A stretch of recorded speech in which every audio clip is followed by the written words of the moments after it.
그림 가운데는 아주 재미있는 그림들도 많이 있습니다. 체크메이트라고 하는 그런 그림이 있습니다. 대단히 상징적인 그림입니다. 마귀와 악마와 파우스트가 지금 장기를 두고 있는, 서양 장기 체스를 두고 있는 장면입니다. 체크메이크, 한국말로 말하면 외통수란 뜻이죠. 장군하고 불렀는데 피할 길이 없습니다. 그래서 고민하고 있는 파우스트가 저기 있습니다. 인간의 고뇌를 잘 설명하는 그런 장면입니다. 도망갈 길 없고 풀 길 없는 절망 앞에서 고민하는 인간의 모습이 저 그림에 담겨 있습니다. 그런데 영국 화랑에서 저 그림을 보고 있던 한 러시아 사람이 소리를 질렀습니다. 파우스트가 살 길이 있다. 그래서 일제히 그 사람을 쳐다보았습니다. 그 사람의 눈에는 아직도 한 수가 남아 있습니다. 살 수 있는 한 수를 그가 발견하고 소리를 질렀습니다. 알고 봤더니 그는 전 세계 체스 챔피언이었습니다. 남들은 보지 못했지만은 한 수가 있고 그 한 수는 살 수 있는 길인 것을 그가 발견했기 때문입니다. 인간은 사탄에게 죄로 말미암아 외통수에 걸렸습니다. 사탄이 우리를 보고 장군, 도망갈 길이 없습니다. 사망밖에 없습니다. 절망입니다. 그런데 인간은 절망하고 모든 걸 포기해 버렸지만 예수님께서 오셔서 우리의 절망을 희망으로 바꾸어 주셨습니다. 우리의 살아있는 희망이 되셨습니다. 슬픔을 기쁨으로 바꾸어 주셨습니다. 하나님께서 우리를 위해 열어주신 한 수는 바로 하나님의 사랑의 수입니다. 그 사랑이 우리를 살리셨습니다. 하나님의 그 사랑이 우리를 새롭게 하셨습니다. 정호승 시인의 봄길이라고 하는 시가 있습니다. 길이 끝나는 곳에서도 길이 있다. 길이 끝나는 곳에서도 길이 되는 사람이 있다. 스스로 봄길이 되어 끝없이 걸어가는 사람이 있다. 저는 이 시를 이렇게 읽으면서 우리 앞에 새 길을 열어주신, 봄길을 열어주신 예수 그리스도를 묵상했습니다. 이렇게 저렇게 길이 막히고 희망이 없어 보이고 낙심하고 있는 우리에게 주님은 봄길이 되어주시기를 원하십니다. 주님이 십자가로 여신 새로운 봄길 같은 그런 은혜가 예배하는 모든 성도들 가운데 충만하게 되시기를 바랍니다. 하나님은 하나님의 사랑을 여러 차례 설명하셨습니다. 말씀하셨습니다. 우상을 섬기고 자꾸만 하나님을 떠나가는 이스라엘 백성들에게 그래도 사랑한다, 그렇게 말씀하셨습니다. 이렇게 말로만 설명하시던 우리 주님은 이제는 실제로 한 사람을 선택하시고 그 한 사람의 일생을 통해서 말씀하시기 시작하셨습니다. 우리 교회가 1년에 2번씩 했던 전도대회 새생명 기쁨 축제 한 번은 제가 설교를 하다가 중간에 저는 들어가고 연극을 계속했던 그런 적도 있었습니다. 그 연극 속으로 처음 온 사람들의 시선을 집중하고 하나님의 메시지를 듣도록 그렇게 시도했던 적이 있었습니다. 우리 하나님은 직접 말씀을 통해 하지 않고 이제는 한 사람의 일생을 통하여, 사건을 통하여 이스라엘 백성들에게 말씀하셨습니다. 말로 할 수 없는 살아있는 생명의 드라마, 사랑의 드라마를 펼쳐 보여주셨습니다. 그의 이름은 호세아입니다. 아주 음란한 여자와 결혼하게 하셨습니다. 결혼하고 살고 있는 어느 날 집을 나갑니다. 찾아가서 그 부인을 데리고 왔습니다. 또 나갔습니다. 다시 또 가서 찾아옵니다. 또 나가버립니다. 이번에는 아예 돈에 팔려 유각으로 넘어가 버리고 말았습니다. 그럼에도 불구하고 하나님은 그를 보내사 다시 아내를 찾아오게 하셨습니다. 이 이야기는 바로 하나님의 사랑 이야기입니다.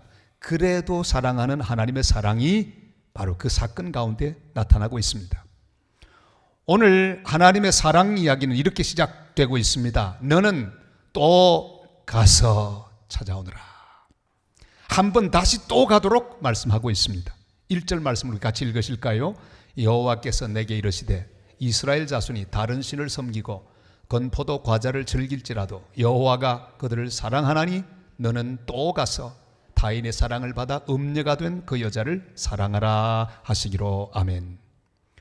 호세아는 바람나서 가출했다가 유각에 팔린 아내를 찾으러 가야만 했습니다. 우리 그의 마음을 한번 좀 상상해 보십시다. 얼마나 기가 막혔을까요?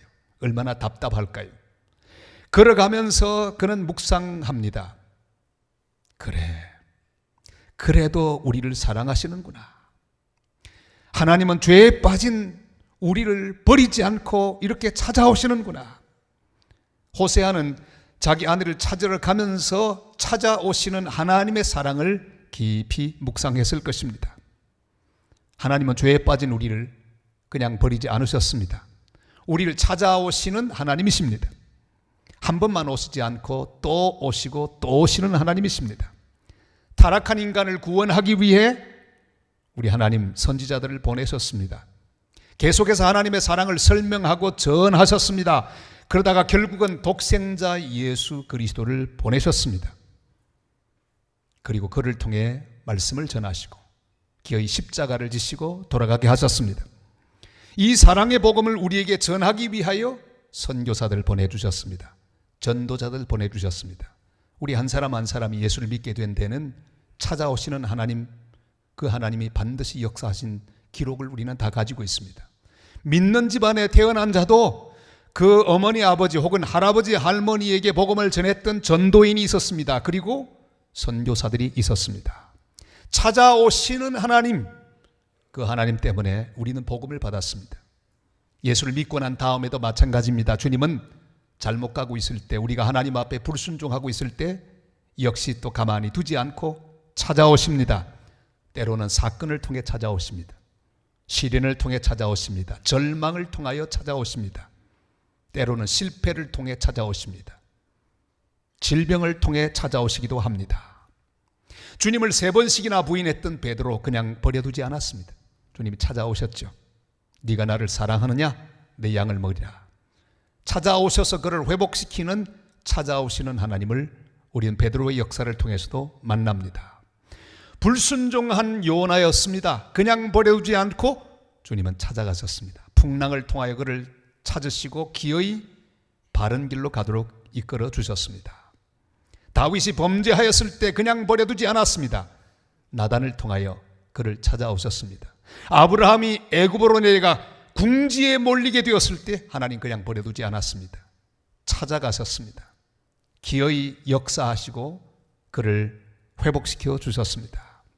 이미 예수님을 보내셔서 우리를 구원하신 하나님께서 지금도 우리 삶 가운데 오셔서 말씀하고 계시다는 사실을 확신하는 성도들이 되시기를 바랍니다.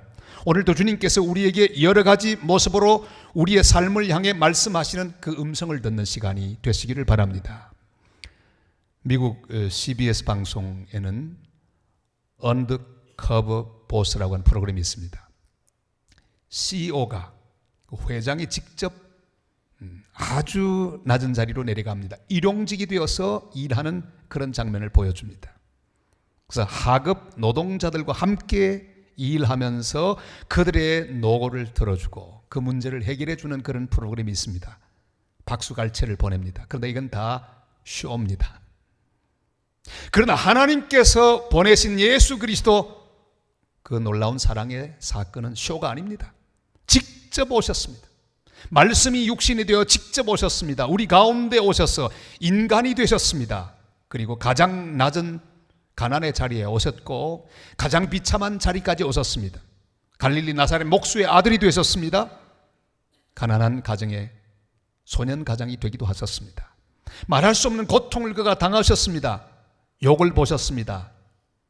그리고 또한 배반을 당하셨습니다. 채찍에 맞으시고 침뱉음을 당하시고 기어이 죄인이 지시는 십자가를 지시고 피 흘리며 돌아가셨습니다. 인간이 경험할 수 있는 모든 종류의 고통을 전부 몸으로 겪으셨습니다. 그 주님이 이렇게 말씀합니다. 요한복음 10장 28절 29절 말씀 다 같이요.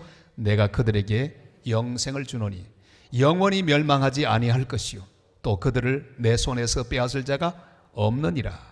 그들을 주신 내 아버지는 만물보다 크심에 아무도 아버지 손에서 빼앗을 수 없느니라. 아멘. 내가 어떤 상태에 있어도 주님은 오십니다. 그냥 오시는 게 아니라 또 오십니다.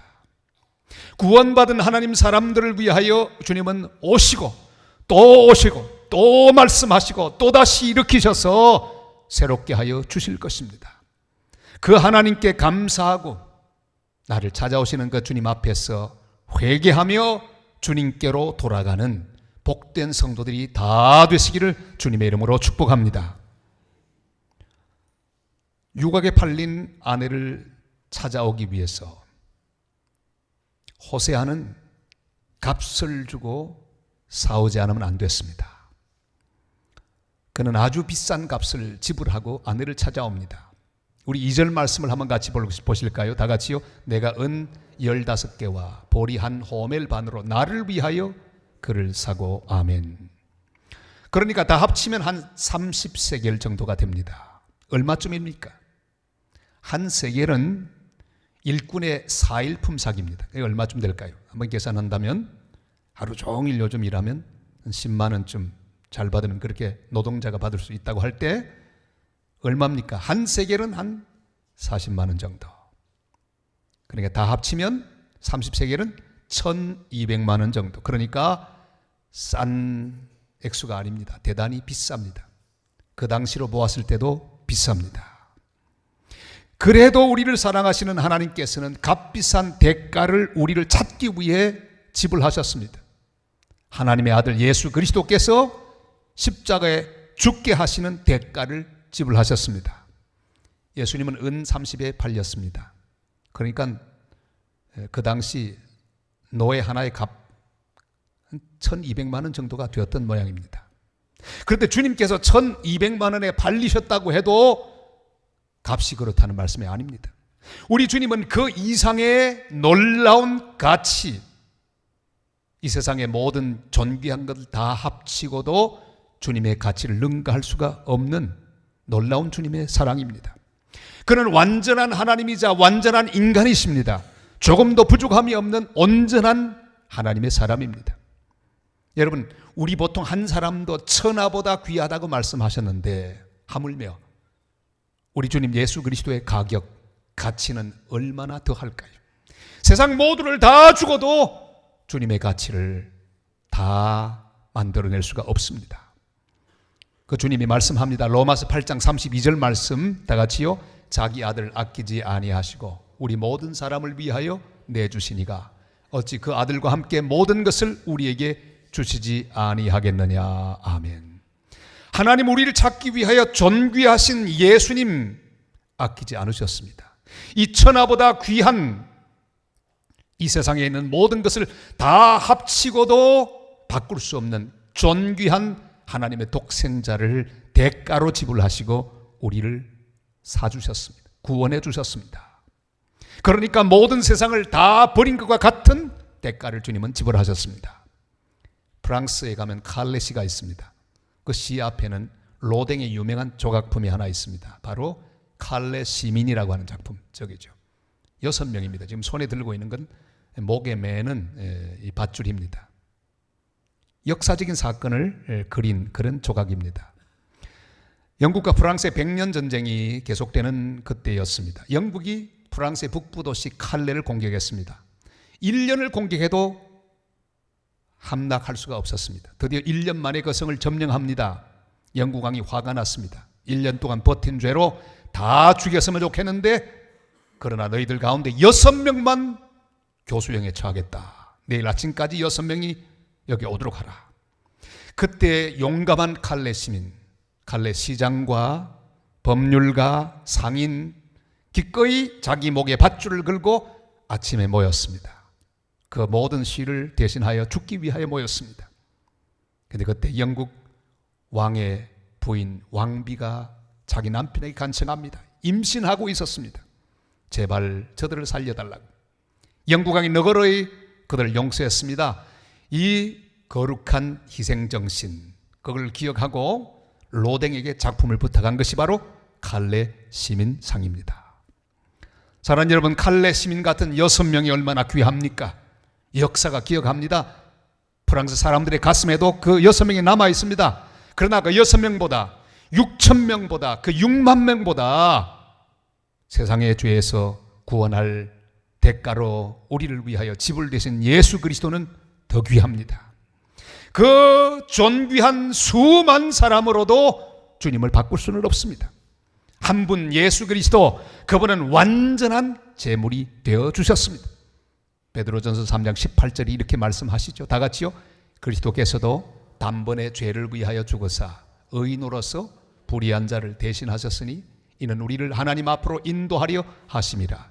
육체로는 죽임을 당하시고 영으로는 살리심을 받으셨으니 아멘. 하나님은 아주 비싼 값을 지불하고 우리를 살려두셨습니다. 그리고 다시 찾아주십니다. 그리고 말씀합니다. 이제 다시 가지 말아라. 다른 남자를 따라가지 말아라. 세상을 따라가지 말아라. 이제는 나와 함께 살자. 나의 사랑, 나의 신부야. 그래도 나는 너를 사랑한다. 난 변함없이 너를 사랑한다. 사순절 4번째 주일을 보내면서 주님이 나를 구원하기 위하여 얼마나 엄청난 대가를 지불하셨는지를 묵상하고 감격하는 한 주간이 되시기를 바랍니다. 주님의 사랑이 얼마나 놀라운지를 묵상하고 감격하는 복된 하나님의 백성들이 다 되시기를 주님의 이름으로 축복합니다. 고멜은 호세아의 사랑에 의하여 회복됩니다. 우리도 결국 회복될 것을 말씀하고 계십니다. 하나님의 사랑으로 회복되는 우리, 결국은 하나님의 은총으로 나아가는 존재가 될 것입니다. 5절을 우리 같이 한번 읽겠습니다. 다 같이요. 그 후에 이스라엘 자손이 돌아와서 그들의 하나님 여호와와 그들의 왕 다윗을 찾고 마지막 날에는 여호와를 경외함으로 여호와와 그의 은총으로 나아가리라. 아멘. 하나님의 사랑이 우리를 바꾸어 놓을 것입니다. 하나님의 사랑이 우리를 새롭게 할 것입니다. 하나님의 사랑이 우리를 주님 앞에 바로 세워 주실 것입니다. 호세아의 사랑이 고멜을 바꾸어 놓은 것처럼 하나님의 사랑이 우리를 회복시키실 것입니다. 하나님만을 경외하는 사람 되게 하여 주실 것입니다. 하나님의 은총을 받고 모든 것이 은혜라고 고백하는 주를 위해 살아가는 사람으로 우리를 만들어 주실 것입니다. 찾아오셔서 사랑하시는 주님이 우리 요구하시는 것이 그것입니다. 하나님을 경외하고 하나님의 은총으로 나아가는 존재로 우리를 세우기를 원하십니다. 닭은 사육하기가 참 쉬운데 닭과 같은 과인 이 꿩은 참 사육하기 어렵습니다. 근데 처음 꿩을 사육하기 위해서 여러 가지 방법을 모색하던 사람, 이 꿩을 사육하는 한 방법을 찾았습니다. 그것은 꿩의 눈 위에 막을 씌우는 방법이었습니다. 막만 씌우면 그렇게 잘 날던 꿩들도 고개를 숙이고 이 바닥에 있는 콩을 주워 먹기에 정신이 없습니다. 그냥 계속 땅만 보고 먹이만 먹고 하늘은 보지 못하고 결국 날아가지 못하고 거기서 자라다가 결국은 팔려나가서 꿩고기가 되죠. 잘 날 수 있는 날개가 있음에도 불구하고 날지 못하는 것은 보지 못하기 때문입니다. 사탄이 우리 인간을 위해서 한 일이 무엇입니까? 우리 인간의 눈 위에 막을 씌우는 것입니다. 하나님을 보지 못하게 하는 것입니다. 죄악의 막을 씌웠습니다. 더 이상 하늘을 바라보지 못하게 하는 그런 저주를 인간들에게 퍼부었습니다. 인간들은 이 땅에 매어 삽니다. 죄와 절망 가운데 붙들려 삽니다. 욕망 가운데 살고 이 땅의 먹이들에만 관심을 가지고 삽니다. 주님이 이 땅에 오셔서 뭘 하셨습니까? 주님은 이 땅에 오셔서 십자가에서 돌아가심으로 우리의 모든 죄악의 막들을 걷어주셨습니다. 모든 저주의 막들을 걷어주셨습니다. 그리고 하나님을 보게 하셨습니다. 하나님의 은혜를 깨닫게 하셨습니다. 십자가의 사랑으로 비늘을 벗겨주셨습니다. 막을 벗겨주셨습니다. 하나님과 인간 사이에 막혀있는 희장들을 다 찢어주셨습니다. 그래서 하늘을 보게 하셨습니다. 소망을 보게 하셨습니다. 십자가를 보게 하셨습니다. 소망 가운데 우리를 날아오르도록 그렇게 우리를 세워주셨습니다. 예배하는 이 시간 우리 주님의 은혜와 사랑이 임하여 나를 제한하고 있고 나를 막고 있는 모든 막들을 걷어내고 하나님의 은혜와 은총이 가득한 십자가를 바라보며 하늘 향해 솟아오르는 복된 하나님의 사람들이 되시기를 바랍니다. 주님은 이렇게 말씀하지요. 히브리 12장 1절로 2절 말씀 다 같이요. 이러므로 우리에게 구름같이 둘러싼 허다한 증인들이 있으니 모든 무거운 것과 얽매기 쉬운 죄를 벗어버리고 인내로서 우리 앞에 당한 경주를 하며 믿음의 주여 또 온전하게 하시는 이인 예수를 바라보자. 그는 그 앞에 있는 기쁨을 위하여 십자가를 참으사 부끄러움을 개의치 아니하시더니 하나님 보좌 우편에 앉으셨느니라. 아멘. 오직 하나님의 은총으로만 나아갈 수 있습니다. 주님이 주시는 힘으로만 다시 일어나서 앞으로 나아갈 수 있습니다.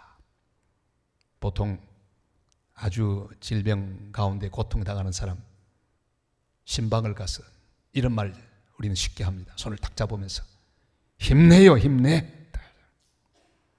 아니 누가 힘 낼 줄 몰라서 안 내는 겁니까? 힘이 없는 거죠. 절망 가운데 있는 사람 손을 잡고 힘내. 아니 힘이 없는데 어떻게 힘을 냅니까? 그건 잘못된 인사예요. 어떻게 하는 게 좋을까요? 주님께서 힘 주시기를 기도합니다. 주님 안에서 주님 주시는 힘을 받아서 일어나십시오. 그렇습니다. 우리 인간의 한계가 있습니다. 아무리 힘내려고 해도 힘이 없는 걸 어떻게 해요? 힘내도 되지 않습니다. 그러나 힘을 주시는 예수 그리스도 안에서 우리는 힘을 얻을 수가 있습니다. 오늘 주 안에서 힘을 얻는 성도들이 되시기를 바랍니다. 다시 찾아오시는 하나님을 맞아들이는 성도들이 되시기를 바랍니다. 다시 회개하고 다시 죄를 벗어버리고 주님 앞으로 나아가십시다. 우리가 주님 앞에 바로 선 뒤에 할 일이 무엇입니까? 호세아처럼 죄악 가운데 신음하고 있는 사람들을 찾아가야 합니다. 또 찾아가야 합니다. 또 문을 두드려야 합니다. 복음을 전하되 한 번만 전하지 말고 또 전해야 합니다. 응답하지 않은 영혼에게 찾아가서 또 두드려야 합니다. 그것이 사랑입니다. 한 영혼을 주님께로 인도하는데 어떤 비용이 들든지 그들을 주님 앞으로 이끌어내야 합니다. 이번 4월에는 미얀마로 가서 호세아의 마음으로 주님의 사랑의 복음을 전하려고 합니다. 2,000명 이상 저 먼 곳에서 그들을 모셔와야 합니다. 그냥 오라고 하면 돈이 없어 못 와요. 근데 감사한 것은 우리 성도가 또 하나님 앞에 헌신해서 저 2,000여 명이 다 차를 타고 와서 거기서 4박 5일 동안 식사를 하고 또 잠을 자고 할 수 있는 모든 것을 다 제공하면서까지 그들을 불러 모아 그들에게 복음을 전하게 될 것입니다. 많은 성도들이 함께 가서 그들의 머리를 잘라주고 그들의 손을 잡아주며 그들에게 사랑을 전할 것입니다.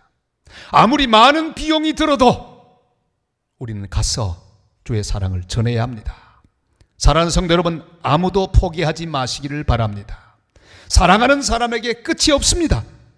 길이 끝나는 곳에서 또 길이 열리는 법입니다. 또 가서 또 용서하고 또 화해하며 또 받아들이는 땅끝까지라도 가서 주님의 사랑을 전하는 복된 하나님의 사람들이 되시기를 바랍니다. 테레사 수녀는 말합니다. 인생은 낯선 여인 속의 하룻밤과 같다. 험악한 세월 속에서도 하나님의 사랑을 받게 되는 것이 가장 귀한 복이다 그랬습니다.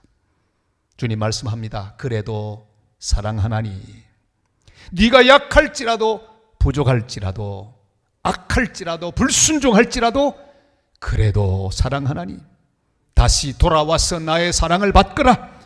회개하고 자복하며 내가 주는 은총을 받거라. 그리고 나아가서 버려진 많은 자들을 구원하고 살리는 복된 사람이 되거라. 주님 말씀하고 계십니다. 주님의 크신 사랑을 받은 자로서 그 사랑 거절하지 말고 그 사랑에 합당한 자로서 수많은 사람들을 주님의 사랑으로 인도하는 복된 하나님의 자녀들이 다 되시기를 주님의 이름으로 축복합니다.